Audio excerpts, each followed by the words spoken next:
នេះបងបានម៉ាស៊ីនសម្ងួត10ជាន់នឹងហើយហើយអានេះវាកាត់ត្រឡប់ឲ្យដៃវាចាំទៅដល់បងចាប់ទៅថាដាក់ខាងក្រោមមួយអានេះវាមានកង់តាបិទបើកភ្លើងខាងក្រោយមួយបងនេះបិទបើកភ្លើងខាងក្រោយមួយពេលដែលបងបើកបងលោតចឹងហើយអាភ្លើងនេះបង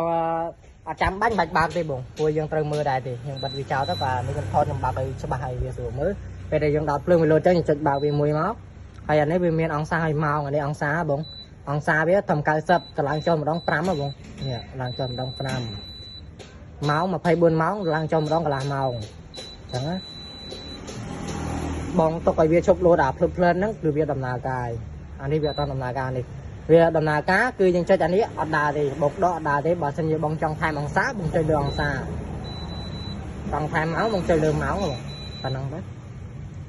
ខាងក្នុងដើរណាបង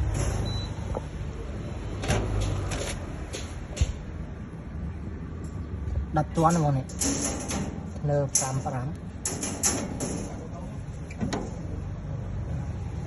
អាសាហើយបងនេះក៏ពិតមានបែកមានអីទេ